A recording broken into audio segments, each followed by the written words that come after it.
बहुत साल पहले शांतिपुर गांव में नेहा अपने परिवार के साथ खुशी से रहती थी। नेहा और उसकी छोटी बहन नंदिनी गांव के पास वाले एक मैदान में जाते और खेलते कूदते और बहुत मस्ती करते। दोनों का ही मन पढ़ाई में नहीं लगता था, लेकिन दोनों ही मन के सच्चे थे। हमेशा एक दूसरे का ध्यान रखते और परिवार के हर एक काम में माँ और पिता का हाथ बटाते।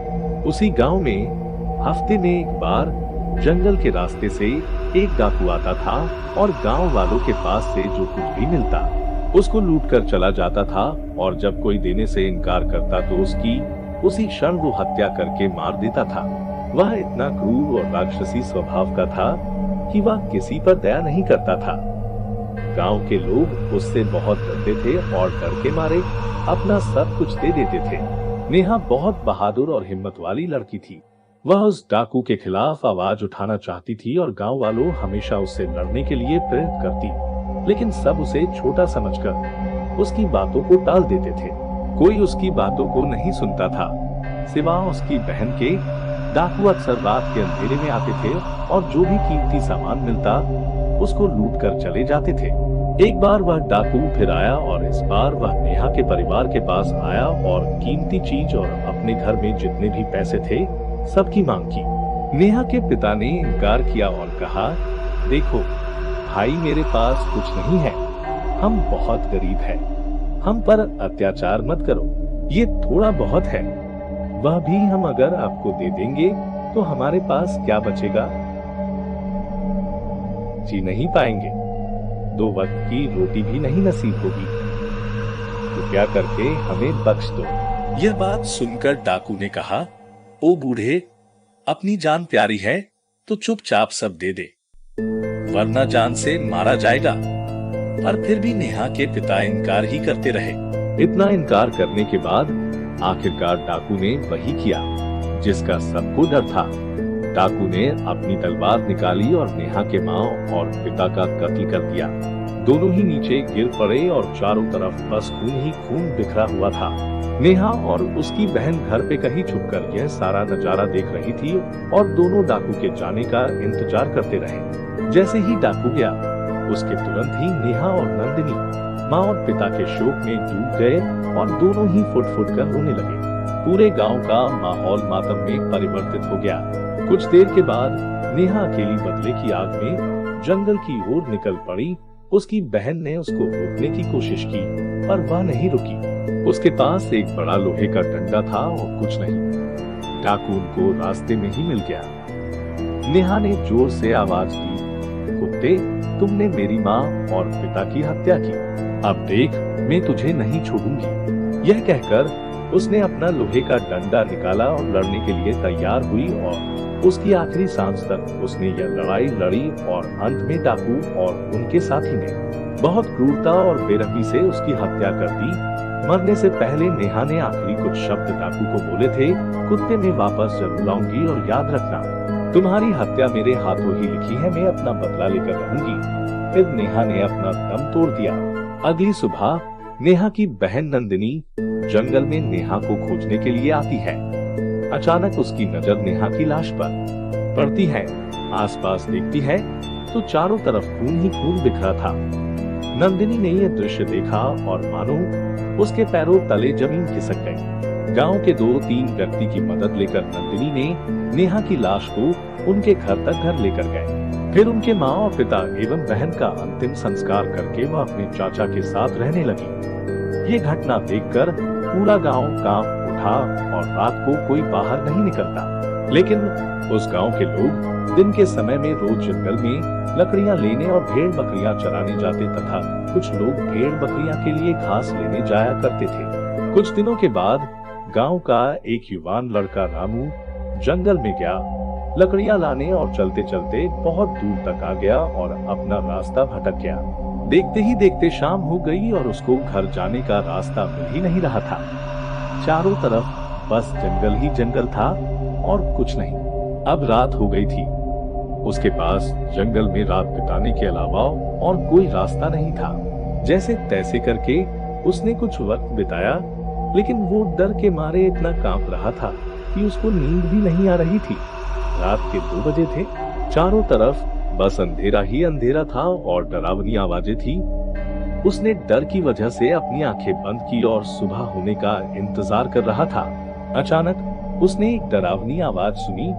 वो आवाज जंगली जानवरों जैसी भयानक और बहुत ही खौफनाक थी। ये आंखें बंद ही रखी। उसकी दिल की धड़कनें तेज हो गई और वह डर से पूरी तरह कांप रहा था। अचानक उसको एहसास हुआ कि कोई उसके पास आ रहा है। उसने किसी के पैरों की आहट सुनी। उसके पसीने छूट गए। वह बहुत घबरा गया और जब उसको लगा कि थोड़ी हिम्मत करनी चाहिए, तब उसने अपनी आंखें खोली और जब सामने देखा तो उसको लगा कि अब तो वह मर ही गया। उसकी नजर के सामने एक चुड़ैल थी जिसकी लाल लाल आंखें थी, लंबे लंबे बाल थे और उसने अपना चेहरा बालों से ढका हुआ था। बस उसके चेहरे की भयानक आंखें और बड़े बड़े दो दांत दिख रहे थे जो राक्षस की तरह बाहर निकले हुए थे। बाकी सब उसने अपने बालों से ढक लिया था। उसके हाथों के लंबे लंबे नाखून थे जिस पर खून के धब्बे थे। उसने सफेद वस्त्र पहने हुए थे और उस वस्त्र पे खून ही खून बिखरा हुआ था तथा वो डरावनी नजर से उसकी तरफ देख रही थी जैसे उसे किसी शिकार की तलाश हो। यह दृश्य देखकर रामू की पेट गीली हो गई। वह जितनी तेजी से हो सका वहां से भागा और इतना भागा कि रुका ही नहीं और अंत में किसी पेड़ के पीछे छिप गया और बेहोश हो गया। सुबह उसके माँ और पिता उसको ढूंढते ढूंढते जंगल में आए और जब रामू मिला तब उसको बेहोश पाया। माँ और पिता का स्पर्श मिलते ही रामू जाग उठा और डरकर माँ की बाहों से लिपट गया। उसने घर जाकर सारी घटना माँ और पिता को बता दी। उसके माँ और पिता ने सारे गांव वालों से ये बात कह दी। अब रात को 7 बजे के बाद कोई भी व्यक्ति जंगल के पास भी नहीं भटकता था। तो जंगल से घर लौटने के बाद रामू अजीब तरीके से बर्ताव करने लगा। पहले की तरह शांत और सरल स्वभाव का वह नहीं रहा। वह हर किसी से बुरी तरह बात करता और हर छोटी छोटी बातों के लिए गुस्सा करता। उसका स्वभाव पहले से पूरी तरह से बदल गया। एक बार रामू और उनका परिवार रात को नंदिनी के चाचा चाची के घर गए। वहां पर नंदिनी भी थी। नंदिनी अब पहले से काफी टूट चुकी थी। अपने परिवार की हत्या अपनी आंखों से देखने का दृश्य उसके दिमाग से जा ही नहीं रहा था। रामू के माँ और पिताजी ने रामू और नंदिनी को बाहर भेजा कुछ देर के लिए और फिर वो राम के बारे में सारी बातें बताने लगे। उनकी बातें सुनकर नंदिनी की चाची ने कहा, हाँ बात तो सही है आपकी। रामू का बर्ताव पहले से बहुत अजीब लग रहा है। कहीं किसी चुड़ैल का साया तो नहीं पड़ गया। लेकिन रामू के पिताजी को इन सब चीजों में विश्वास नहीं था। इसके लिए उन्होंने कहा, ये सब भूत प्रेत चुड़ैल आत्मा जैसा कुछ नहीं होता है, सब एक भ्रम है। ऐसा कहकर फिर दोनों अपने घर चले आए। कुछ दिनों के बाद रामू पहले की तरह शांत हो गया और पहले की तरह सरल और सामान्य स्वभाव का हो गया। लेकिन गांव का माहौल पूरी तरह से बदल चुका था। रोज गांव में रात को 1 से 4 बजे के दौरान बहुत डरावनी आवाज आती और बच्चे, बूढ़े, नवयुवान सब डर के मारे बहुत घबराते। गांव में हर किसी को डर लगता था, लेकिन नंदिनी को जरा सा भी डर नहीं था।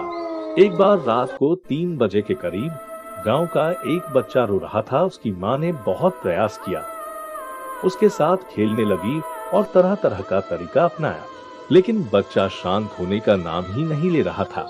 अंत में उसने सोचा, चलो घर के बाहर जाके आए और आकाश के तारे और चांद दिखाऊं, तो शायद ऐसा करने से वह शांत हो जाए। यह सोचकर वह घर से बाहर निकली। अचानक उसने हल्की सी धीमी आवाज सुनी। वह आवाज बहुत भयानक थी। ऐसा लगता था कि मानो कोई व्यक्ति उसके बच्चे को चुरा ले जाएगा। वह बहुत डर गई थी। डर के मारे उसके पैर भी रुक गए, लेकिन उसने हिम्मत की और दरवाजे की तरफ अपना कदम बढ़ाया। उसने बस 1-2 कदम आगे बढ़ाए होंगे और उसके सामने वही चुड़ैल आ गई, जिसको देखकर रामू बेहोश हो गया था। चुड़ैल की भयानक आंखें, खून से लिपटी हुई सफेद साड़ी देखकर बच्चे की माँ बहुत डर गई। कहा, मुझे जाने दो, मुझे मत मारो। ऐसा कहकर बहुत रोई और डर से पूरी तरह घबराई हुई थी।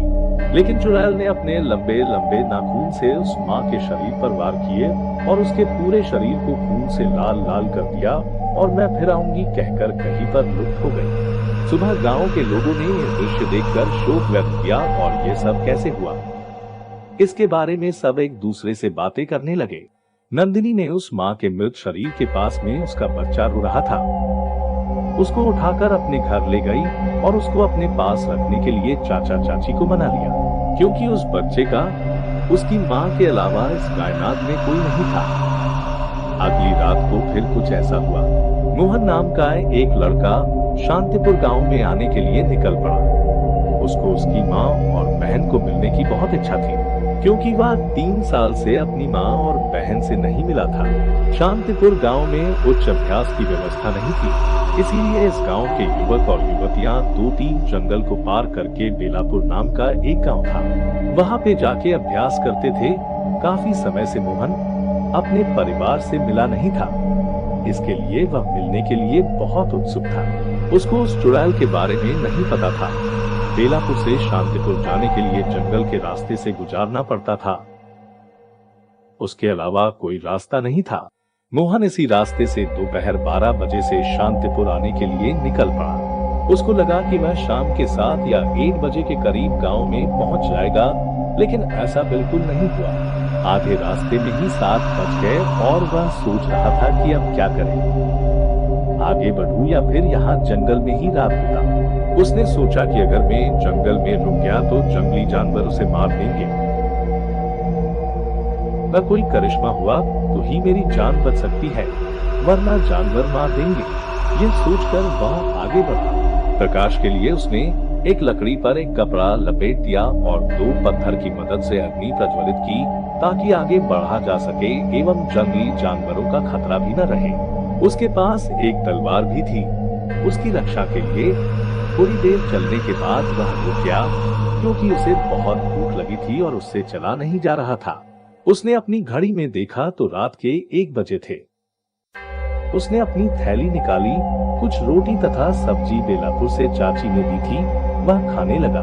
खाना खाने के बाद उसे बहुत प्यास लगी थी।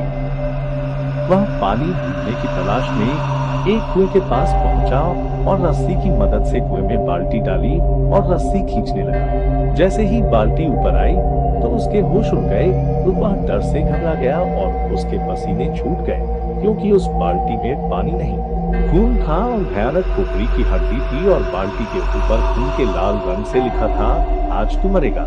मोहन वहां से तेजी से भागा और एक भयानक पेड़ की शाखाओं के पास आके रुक गया। आसपास और कुछ नहीं, बस भयानक पेड़ की झाड़ियां थी और भयानक आवाजें। अचानक एक पेड़ के ऊपर से चुड़ैल उल्टी होकर मोहन के सामने आ गई और कहा, पानी नहीं, आज तो तू पिएगा। फिर वो भयानक आवाजें निकालने लगी और फिर धीरे धीरे मोहन के पास आ गई। मोहन की सांसों की रफ्तार बढ़ गई और डर के मारे पूरी तरह से कांप रहा था। चुड़ैल उसके पास आई और अपने नाखून से मोहन के शरीर पर वार किए और पूरा शरीर खून से रंग दिया और वहां से लुप्त हो गए। दूसरे दिन शांतिपुर गांव के लोग लकड़ियां लेने और घास लेने के लिए जंगल में आए तो उनको ये लाश पड़ी हुई दिखी। लाश के चारों तरफ खून ही खून था और सब मिलकर उस लाश को गांव ले गए। मोहन के माँ और बहन पर तो मानो दुहक का पहाड़ टूट पड़ा।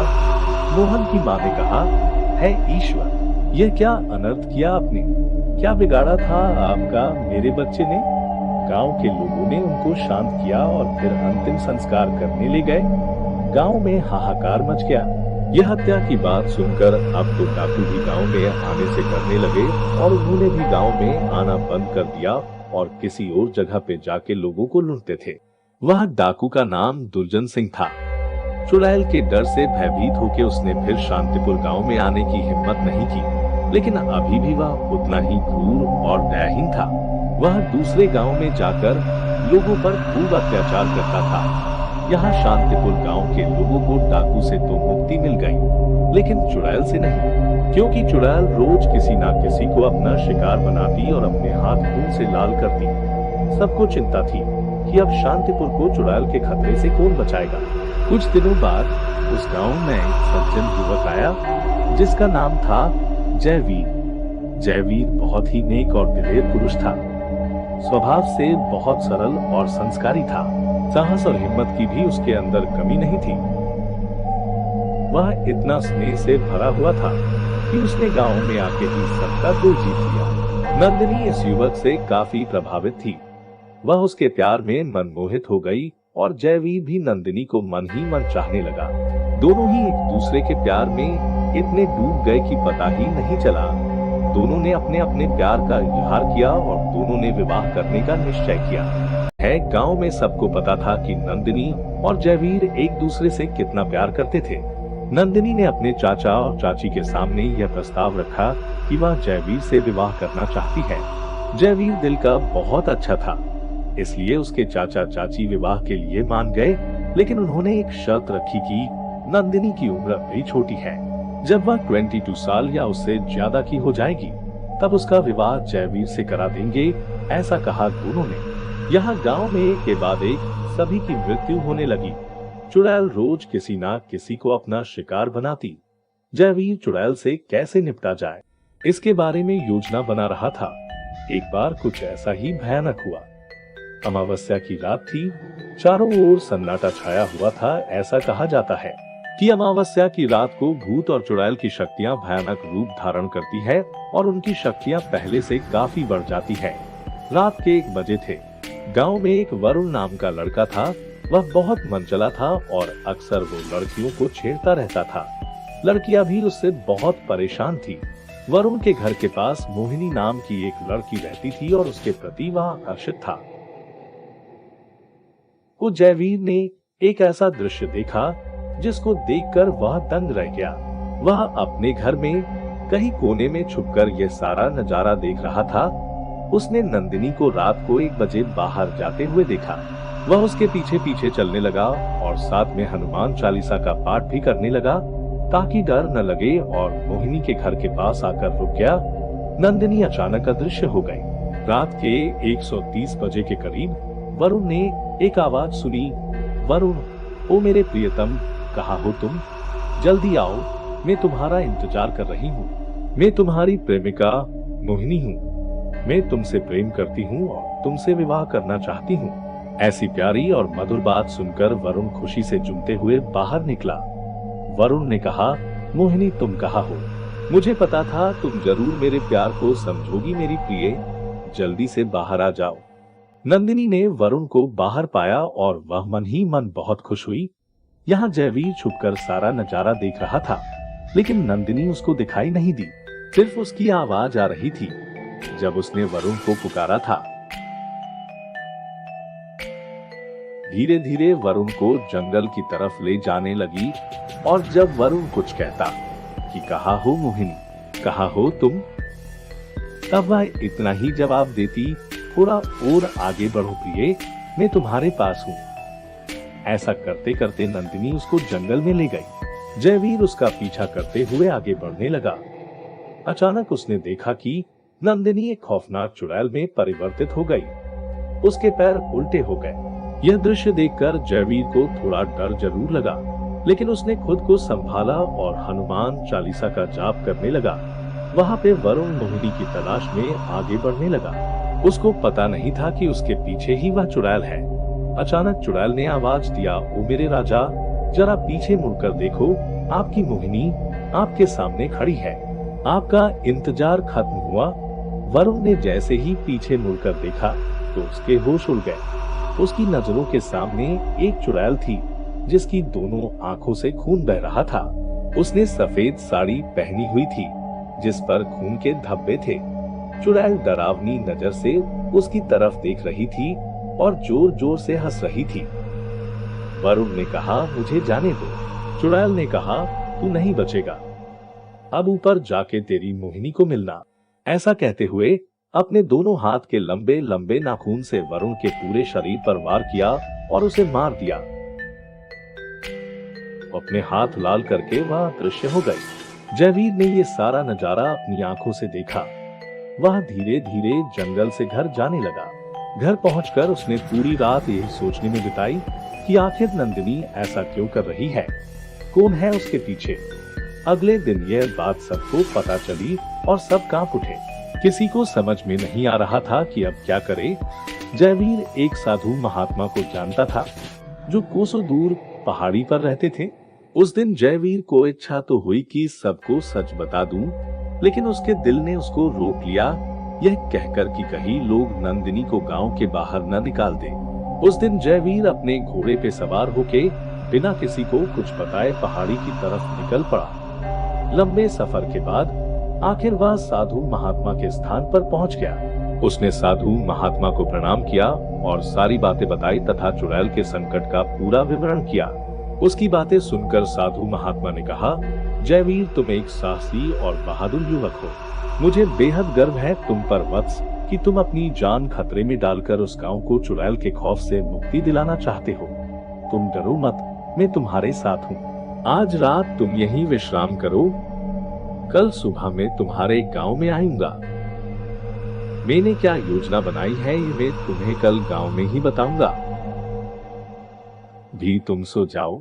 तो अगले दिन साधु महात्मा का गांव के लोगों ने स्वागत किया। जयवीर ने सभी लोगों को बताया कि वह यही साधु महात्मा को लेने लंबे सफर पे गया था और यही महात्मा हमारे गांव को चुड़ैल से मुक्ति दिला सकते हैं। सभी ने उनका आशीर्वाद लिया और सभी ने कहा, हमारे गांव को बचा लीजिए, अब आप ही कुछ कर सकते हो। साधु महात्मा ने थोड़ी देर ध्यान करने के बाद कहा, सारे गांव में यह खबर फैला दो कि शांतिपुर गांव में अब चुड़ैल का खतरा टल गया। चुड़ैल से गांव को मुक्ति मिल गई और सारे लोग खुशियां मनाओ और मस्ती में झूमो नाचो।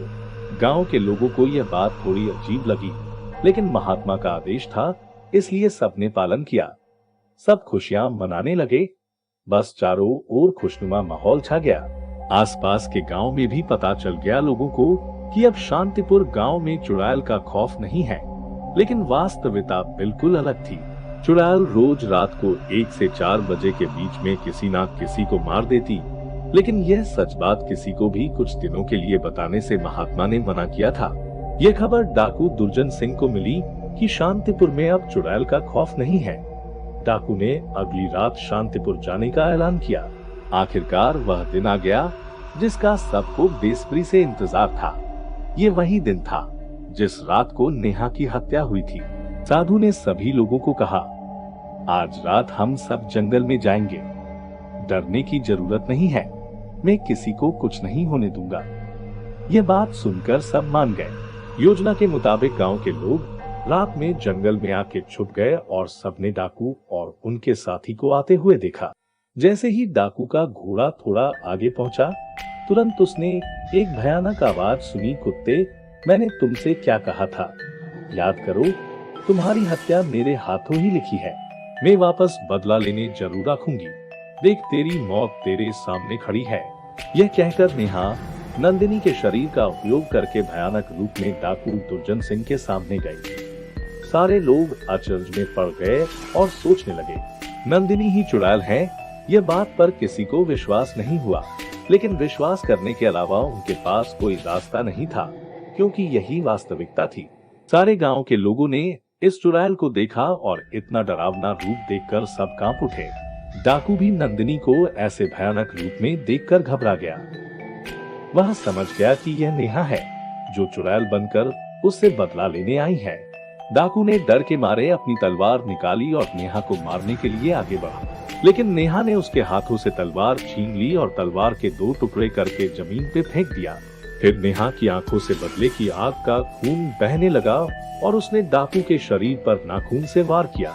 डाकू बहुत चीखा, बहुत चिल्लाया, लेकिन नेहा ने उसकी एक नहीं सुनी। नेहा ने कहा, मेरे माता पिता ने भी ऐसे ही तुमसे जान की भीख मांगी थी, लेकिन तुम्हें उन पर दया नहीं आई थी। कमीने, आज तुम जितनी भी भीख मांगनी है मांग लो, मैं तेरी हत्या करके ही शांत बैठूंगी।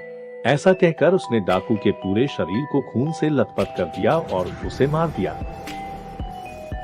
उसे मारने के बाद उसने एक एक करके डाकू के सारे साथियों को भी मार दिया। इस तरह नेहा ने अपना बदला पूरा किया। नेहा का ये भयानक स्वरूप देखने के बाद साधु महात्मा ने उसे शांतिपुर से चले जाने के लिए प्रार्थना की और कुछ मंत्रोच्चार किया। साधु महात्मा की प्रार्थना सुनने के बाद अचानक नेहा अपने असली रूप में आ गई और उसने नंदिनी का शरीर छोड़ दिया। सबको एक प्रकाश का किरण दिखा जो नेहा के ऊपर से लेकर आसमान तक था। सब ये दृश्य देखकर चकित रह गए। नेहा ने सारे गांव के लोगों से कहा, शांतिपुर के सभी लोगों को मेरा प्रणाम। मैंने बहुत लोगों की जान ली है। मैं माफी के काबिल नहीं, लेकिन हो सके तो मुझे माफ कर देना। मैंने यह सब क्यों किया, मैं विस्तार से बताती हूँ, सुनो। मैं जब जीवित थी तब मैं सभी लोगों को डाकू से लड़ने के लिए प्रेरित करती थी, लेकिन कोई मेरा समर्थन नहीं करता था। सब मेरी बातों को टाल देते थे। इसलिए शांतिपुर गांव से संबंध रखने वाला हर एक व्यक्ति मेरा दुश्मन था। यह समझकर मैंने सबकी जान ली। मेरा विशेष बदला गांव के लोगों से नहीं, डाकू से था, जो बदला आज पूरा हुआ। आज कितने लंबे वक्त के बाद मेरे माता पिता के आत्मा को शांति मिलेगी। साथ में आप सभी को मैं ये भी बताना चाहूंगी कि नंदिनी के शरीर में मैंने कैसे प्रवेश किया। सुनो, रामू जब जंगल में बेहोश हो गया था तब मैंने उसके शरीर में प्रवेश किया था। लेकिन जब रामू नंदिनी के घर गया तो मुझसे नंदिनी के निकट जाने से रहा नहीं गया। इसलिए मैंने उसी क्षण रामू का शरीर छोड़ दिया और नंदिनी के शरीर में प्रवेश किया। किसी को नंदिनी पे शक न हो, इसलिए मैं नंदिनी से सारी हत्याएं रात को 1 से 4 बजे के बीच में करवाती। सारी हत्याएं मैंने की है, नंदिनी का तो सिर्फ मैंने शरीर इस्तेमाल किया था। मेरा बदला पूरा हुआ, मैं जा रही हूँ। नंदिनी, अपना ध्यान रखना। जयवीर, आप बहुत बहादुर और वीर पुरुष हो। मेरी बहन को खुश रखना। ऐसा कहकर जयवीर का हाथ नंदिनी के हाथ में देकर नेहा लुप्त हो गई। सभी ने साधु महात्मा और जयवीर का धन्यवाद किया तथा गांव के सभी लोगों ने उस दिन एक भव्य उत्सव मनाया। शांतिपुर गांव अब पूरी तरह चुड़ैल से भी मुक्त था और डाकू के दहशत से भी। अब चारों तरफ बस आनंद ही आनंद था। कुछ सालों के बाद नंदिनी 22 साल की हो गई। निश्चय के मुताबिक नंदिनी और जयवीर का धूमधाम से विवाह संपन्न हुआ और दोनों ही विवाह के बंधन में बंध गए और जीवन भर तक एक दूसरे का साथ निभाते रहे। दोस्तों, यह कहानी से हमें यह सीख मिलती है कि हमें कभी भी गरीब और बेसहारा लोगों पर अत्याचार नहीं करना चाहिए तथा मुसीबत के समय पर नेहा और जयवीर की तरह साहस एवं हिम्मत का परिचय देना चाहिए। और दोस्तों, ये कहानी काल्पनिक है और इस कहानी का किसी भी जीवंत पात्र से कोई भी संबंध नहीं है। किसी की भावनाओं को ठेस पहुंचाने का इस कहानी का उद्देश्य नहीं है। तो दोस्तों, वीडियो कैसी लगी कमेंट करके जरूर बताएं और चैनल को सब्सक्राइब जरूर करें।